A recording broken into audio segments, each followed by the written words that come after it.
नारायणं नमस्कृत्य नरं चैव नरोत्तमं देवीं सरस्वती व्यासं ततो जयमुदीरये। श्रीमद्भागवत महापुराण अजामिल का यहाँ भगवान के यमदूत और यमदूतों का जो संवाद हम पढ़ रहे थे, आपको याद हो। यहाँ यमराज अपने दूतों को समझा रहे हैं कैसे लोगों को मेरे पास लेके आना और किन लोगों को मेरे पास नहीं, क्योंकि यमदूत कंफ्यूज हो गए। जब अजामिल को पकड़ने गए थे तो कंफ्यूज हो गए थे। इतने पाप करने वाले, दुराचार करने वाले अजामिल को भी वो हाथ न लगा पाए।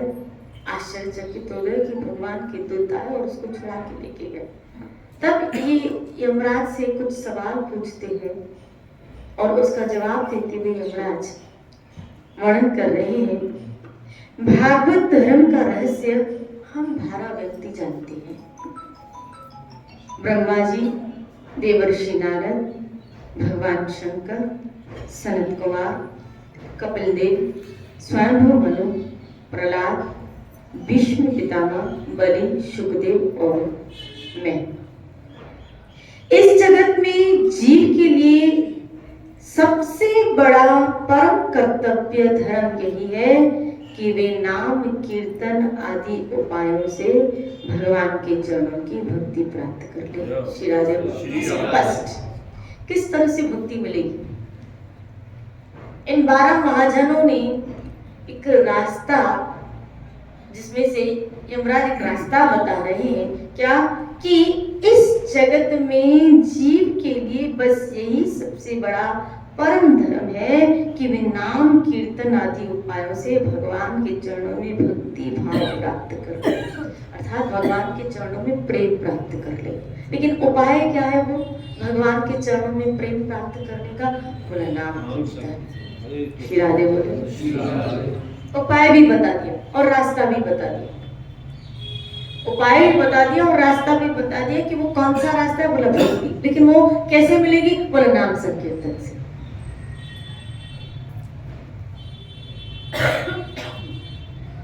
इसीलिए हम सबका ये परम कर्तव्य है कि हम अपनी दिनचर्या में से कुछ समय ऐसा निकालें जो भगवान के गुण, भगवान की लीला और भगवान के, यहाँ पे देखो विशेष शब्द आए नाम कीर्तन उपाय से। जो आया है यहाँ पे नाम कीर्तन, ऐसे भगवान के गुण है, भगवान की, हो सकता है उसमें हमारा प्रवेश न हो क्योंकि हम उसको समझ भी न पाए। भगवान की कई ऐसी लीलाएं जो जीव की बुद्धि से परे, जीव की समझ से परे। इसलिए टोकरे जी महाराज ने कहा क्या, भगवान को जो आचरण कर रहे हैं ना श्री कृष्ण, उसको फॉलो मत करो, लेकिन उन्होंने जो गीता में ज्ञान दिया ना उसको फॉलो करो, क्योंकि जीव की बुद्धि उनके आचरण को समझ नहीं पाई। ये तो जब तक गुरुजनों का आश्रय नहीं लेते और पूरा भगवान का तत्व नहीं समझ लेते, जब तक आप भगवत तत्व नहीं समझोगे तब तक आप भगवत लीला नहीं समझोगे, याद रखना। इसलिए श्रील प्रभुपाद ने कहा जब तक आपके भागवत के 9 स्कंद अच्छी तरह से पूरे 9, 10वें स्कंद पे हाथ पे मत लगाओ, अच्छी तरह जब तक समझ न लो। पहले तो उन्होंने कहा गीता को अच्छी तरह समझो ताकि हमें पता चले कि भगवान कौन है और उसका वैभव क्या है। जब तक उसको, आप देखो अक्रूर जी कृष्ण को लेके जा रहे हैं, कहाँ पे? मथुरा। जब भगवान को लेके जब निकले हैं मथुरा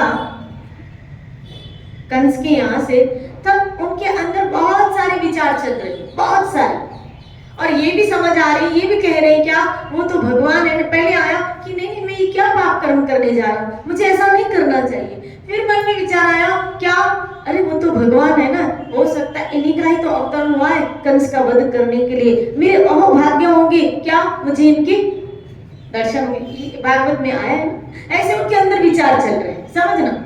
यानी भगवत तत्व आया कि कंस को मारने के लिए इनका अवतरण हुआ है, और जब उन्होंने ब्रिज में आए हैं भगवान के चरण देखे तो उसमें लोटपोट भी हुए हैं। उसमें लोटपोट भी हुए हैं, लोटपोट भी हुए। लेकिन आप देखो इसी भागवत में उनकी एक लीला बताई गई कि जब वो भगवान को लेके जा रहे हैं रथ में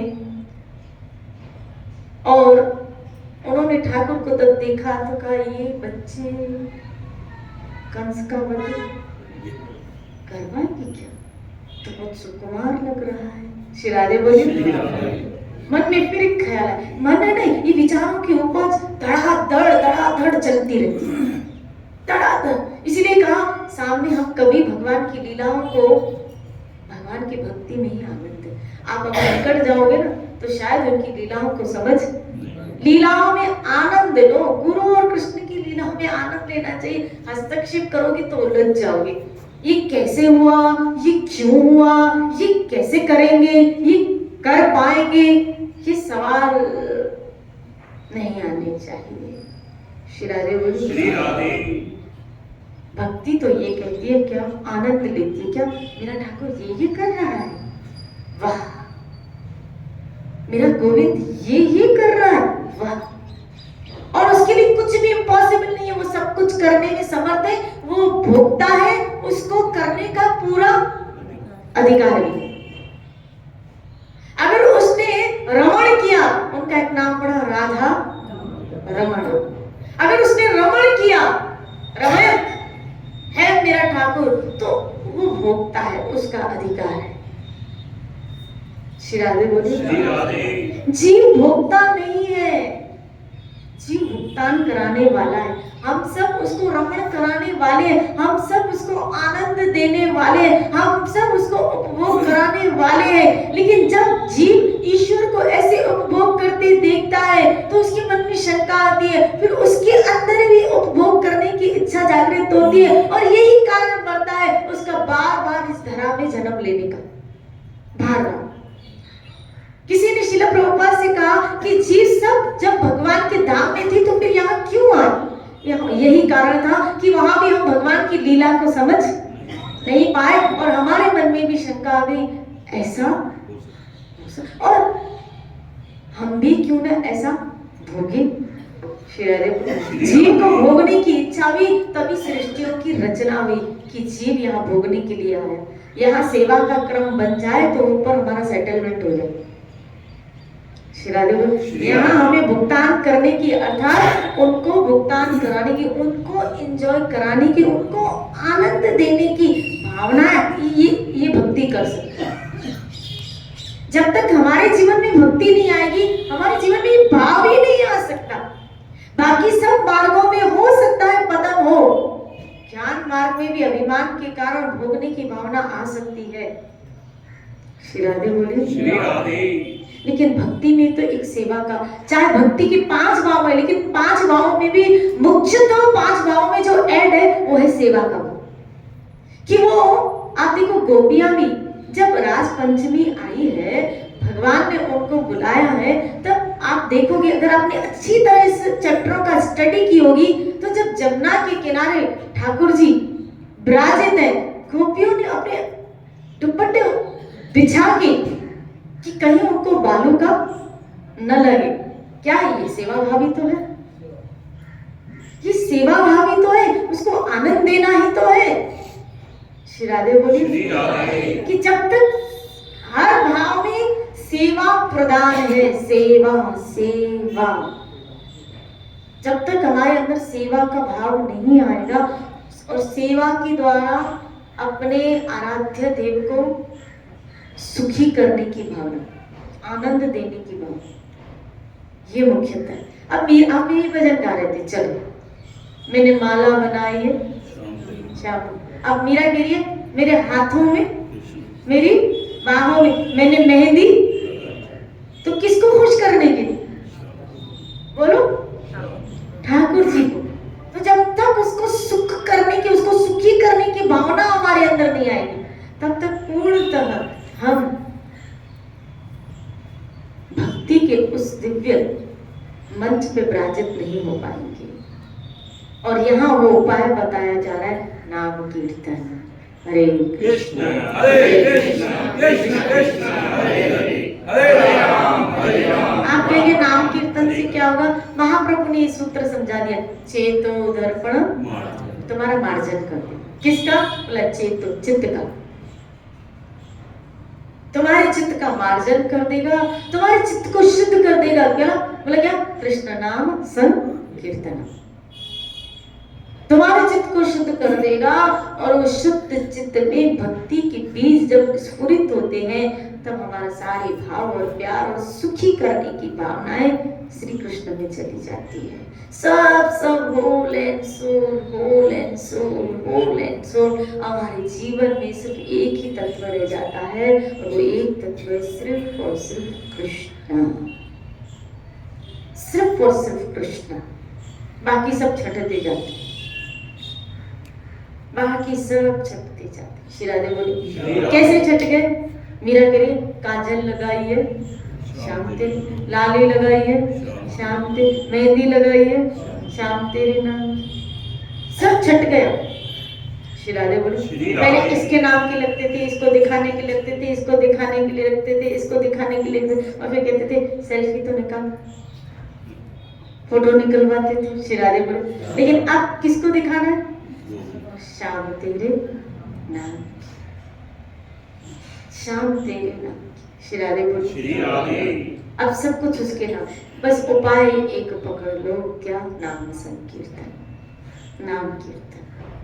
भक्ति चाहिए लेकिन उपाय भी तो पकड़ना पड़ेगा। भक्ति चाहिए क्योंकि उसी के द्वारा भगवान पकड़ में आएंगे। भागवत ने कहा मैं भक्ति से पकड़ में आता हूं, मैं भक्ति से सुलभ हूं गीता। लेकिन उपाय क्या इस भक्ति को पाने का? बोला नाम कीर्तन। कैसे? बोला भक्तों के संग मिलकर इस नाम संकीर्तन का। क्योंकि नाम आप जाप अकेले कर सकते हो, लेकिन नाम कीर्तन आपके भक्तों के समूह में होता है। जब शुद्ध भक्तों का समूह इकट्ठा होता है तो वो आपस में मिलके, आप देखो भागवत में आया ना कि जब गोकर्ण चार कुमारों ने भागवत की गुणगान भागवत के रूप में वर्णन किया है, और जब भागवत पूरी हुई है और भक्ति क्या हो गई? जवान। श्री राधे बोलिए ना श्री राधे। समझ रहे इस घटना? उससे पहले आया कि जब जैसे ही भागवत पूरी हुई तब नारद मुनि ने कीर्तन स्टार्ट किया। नारद मुनि ने कीर्तन स्टार्ट किया, फिर उद्धव आया, प्रहलाद आया। कौन कौन आया था? है ना? प्रहलाद आया। प्रहलाद ने क्या बजाया? झांझ मंजीरे बजाए। उद्धव नृत्य करने लगा वीणा बजा के। बोला भक्तों का समूह इकट्ठा हुआ, जैसे आप सब इकट्ठे हुए, कोई मदन बजा रहा है, कोई गा रहा है, कोई नृत्य कर रहा है, कोई मंजीरे बजा रहा है। ऐसे में जब सब कीर्तन में क्या हो गए? मग्न हो गए, तन्मय हो गए। किसी को किसी का होश नहीं, सब कीर्तन में तन्मय हो गए। उस वक्त आया भक्ति जवान हो गए और ज्ञान वैराग्य खड़े हो गए। और उसी बीच भागवत में वर्णन क्या? कौन प्रकट हुए? भगवान प्रकट हो गए। श्री राधे बोले वही प्रकरण है, वही प्रकरण है। आप देखो आरंभ नाम कीर्तन से हुआ, कोई मंजीरे बजा रहा है, कोई नृत्य कर रहा है, भक्ति क्या हो गई? जवान हो गई, ज्ञान वैराग्य जवान हो गए, और उस बीच भगवान प्रकट। बस हमको भी यही करना है। नाम कीर्तन के द्वारा जब भक्ति जवान हो जाती है, ज्ञान वैराग्य पुष्ट हो जाते हैं, तो वहां भगवान प्रकट हो जाते हैं। ठाकुर प्रकट हो जाते हैं। यही उपाय है। सबों ने, बड़े बड़े महाजनों ने यही उपाय किया। बहुत बहुत बहुत ज्ञान और वैराग्य के उच्च मंच में विराजित होने के पश्चात भी जब तक कोई भक्ति का अवलंबन नहीं करता, भक्ति का धारण नहीं करता, तब तक उनकी पूर्णता प्राप्त नहीं हो सकती। श्री राधे बोले। श्री राधे। वैराग्य भी आपको भगवान की प्राप्ति नहीं कराएगा, ज्ञान भी आपको भगवान की प्राप्ति नहीं कराएगा, लेकिन ज्ञान और वैराग्य जब भक्ति के साथ मिल जाते हैं, तब वो भगवान को प्रकट करने में वश करते हैं, तो प्रकट हो जाते हैं भगवान। लेकिन ये भक्ति कहाँ से मिलेगी? यहाँ भागवत ने कहा नाम कीर्तन उपाय से भगवान के चरणों में भक्ति भाव प्राप्त कर ले। वाह। कितना सरल, क्यों नहीं ये सरल बात लोगों को समझ में आती है? इतनी बड़ी बड़ी बड़ी बड़ी बातें होती है, बड़ी बड़ी बातें होती है। ध्यान करो, अरे किसका ध्यान करें, ध्यान करते करते चक्कर आ जाते हैं। शिराले, जिसको देखा नहीं उसका ध्यान क्या करोगे बताओ? जिस प्रभु को अभी वो चित्त शुद्ध है नहीं, चित्त शुद्ध, चित्त कामना से लगा पड़ा है, विकारों से लगा पड़ा है, तो क्या ध्यान है? अब कौन थे?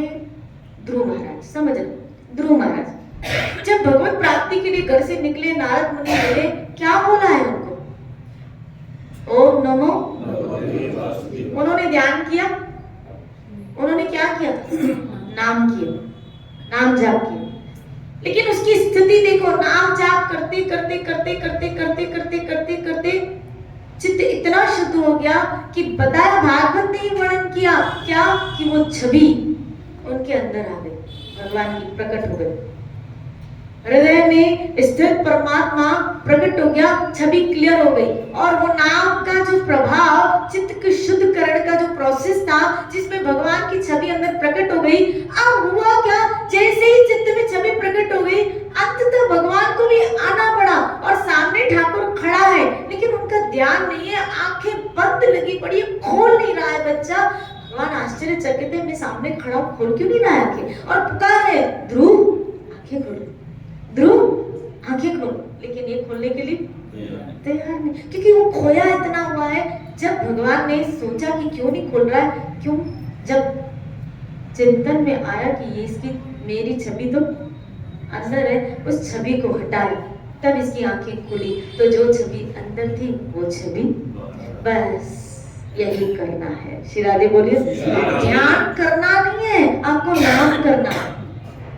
ध्रुव ने नाम किया, फिर ध्यान अपने आप आ गया, छवि आ गई। हम पहले ध्यान करते हैं, ध्यान करेंगे, अरे क्या ध्यान करोगे? जिसको देखा नहीं, जिसको ध्यान क्या करोगे? जिसको देख अब मैंने महाप्रभु को देखा, अगर मैं इसका ध्यान करूं तो ये छवि को पहले मुझे कैचअप करना पड़ेगा ना, तब वो उसका मैं इमेज कर पाऊंगी ना। उस परब्रह्म को हमने, उस परमात्मा को, उस कृष्ण को हमने देखा नहीं, तो उसका ध्यान क्या करोगे? लेकिन नाम वो जबान से लेना है, वो जबान से लेना है, वो कानों से सुनना है। हरे कृष्ण कृष्ण कृष्ण हरे हरे, हरे राम राम। यही बात वाल्मीकि जी के साथ हुई। वाल्मीकि राम राम राम राम आए कि नहीं आए? आए कि नहीं है? इतना शुद्ध ज्ञान हुआ राम राम करते कि रामायण लिख डाली और राम भी आए। बस यही करना है। आप भी बोलो हरे कृष्णा कृष्णा कृष्णा हरे हरे, हरे राम। इसका रटन लगाओ, जैसे वाल्मीकि जी ने राम नाम का रटन लगाया, जैसे ध्रुव ने हरि नाम का रटन लगाया, इसी तरह हम सबको महामंत्र का रटन लगाना है, इसी में चित्त लगाना है। और इसी में जब किसी जीव का चित्त लग जाता है, तब पहली छवि अंदर प्रकट होती है, पूरा ज्ञान आ जाता है, और फिर ध्यान करना नहीं पड़ता भाई, ध्यान करना नहीं पड़ता, तो वो आ जाता है। ये ईश्वरता है, नाम सब करेगा, नाम सब करेगा, नाम सब करेगा। इसीलिए आपका उपाय बताया गया है ना। पता नहीं क्यों ये बात किसी को समझ में नहीं आती है, कितना सरल उपाय भागवत आदि आचार्यों ने हमको दिया है। नाम जप करो, ध्यान, योग, अष्टांग योग, श्री राधे बोलिए, श्री राधे। और भी सारे उपाय हैं ईश्वर प्राप्ति के, मानने वाली बात है, लेकिन बहुत टफ है। गीता में स्वयं 12वें अध्याय में कृष्ण ने कहा है, देहधारी के लिए उस क्षेत्र में प्रगति कर पाना बड़ा दुष्कर है। ये उपाय बहुत सरल है ना। अब मुझे बता, यहाँ बैठो, बोलो राधे को, से बोलो, मुश्किल है? आपको जो करने समय मिले भजन करो, मुश्किल है? आप कहेंगे ऐसे भगवान मिलेगा, हाँ ऐसे भगवान मिलेगा, ऐसे ही भगवान मिलेगा, ऐसे ही भगवान मिलेगा। श्री राधे बोले, ऐसे मिलेगा, बोला ऐसे ही मिलेगा। और ऐसे ही कैसे मिलेगा? खेलते खेलते, चलते चलते कभी आ भी जाओ मोहन यूं राह चलते चलते चलते मिल जाए। और घर का काम करते हुए दुकानदारी में बैठे हो, वहां कस्टमर गया, आपको थोड़ा समय मिला, आपने भजन कर दिया, भजन चल रहा है घर में, ऐसे भगवान, हाँ ऐसे ही मिलता है। देखो भगवान कोई टफ टास्क नहीं है। माउंट एवरेस्ट चढ़ना, चांद पे चढ़ना टफ टास्क हो सकता है। श्री राधे बोलिए, बोलो रे श्री राधे। जब तक भगवान को, जब तक ठाकुर को, जब तक मेरे गोविंद को बहुत बड़ा मान के चलोगे। अच्छा मुझे बताओ, मैं उस दिन विचार कर रही थी, एक मंथन चल रहा था कि जब ठाकुर यहाँ इस धरा पे आते हैं, आपने देखा, आपने इसने लीलाएं सुनी, चाहे प्रभु श्री राम हो, चाहे प्रभु श्री कृष्ण हो, जब इस धरा पे आते, कोई भी स्वरूप जब नीचे आया, जब प्रभु श्री राम आए, प्रभु श्री कृष्ण कैसे रहे? भगवान बन के रहे कि बहुत सहज व्यक्ति बन के रहे? सहज व्यक्ति बन के। श्री राधे बोलिए। ऐसे नॉर्मल व्यक्ति बन के रहे। हालांकि इनकी जो लीलाएं देख रहा था, चकित हो रहा था, लेकिन उसके बाद भी वो क्या हो जाते थे? बिल्कुल साधारण हो जाते थे, सहज, बहुत सहज। इसका मतलब है भगवान सहज क्यों हो रहे थे? बिल्कुल, श्री राधे बोलिए। सहज होने में ही आनंद है। आडंबर या बहुत वो करने में, बहुत अपने आप को ज्वल करने में, या अपने आप को बहुत एक क्या बोलेंगे इसको, आर्टिफिशियल बड़ा करने में, उसमें आनंद नहीं है। उसमें आपको खाली वो मिल सकता है, क्या सम्मान मिल सकता है, या आदर मिल सकता है, या लोगों का भय मिल सकता है कि ये, लेकिन प्यार नहीं मिल सकता।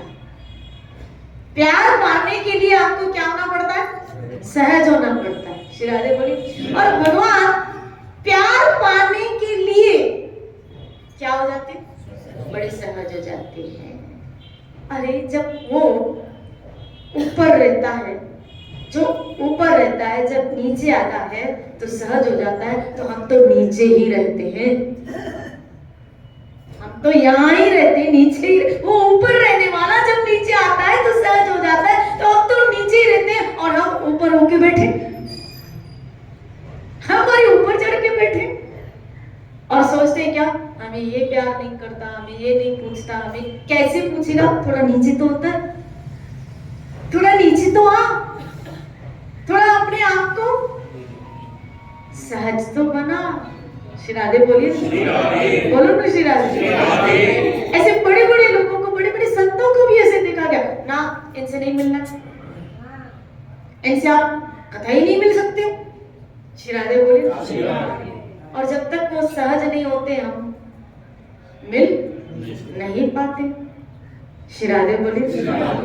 भगवान भी जब नीचे आए ना, तो वही क्या हो गए थे? सहज हो गए थे, सहज हो गए थे। इसलिए हमें भी क्या होना चाहिए?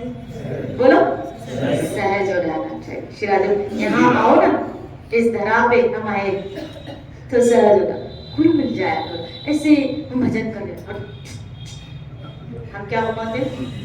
आप हमें डिस्टर्ब करते हो। श्री राधे, आपका भजन वो कोई चुरा, वो कोई ले नहीं, बहुत सहज रहो, बहुत हंस मिजाज। कृष्ण ने कहा ना, मैत्र करो ना।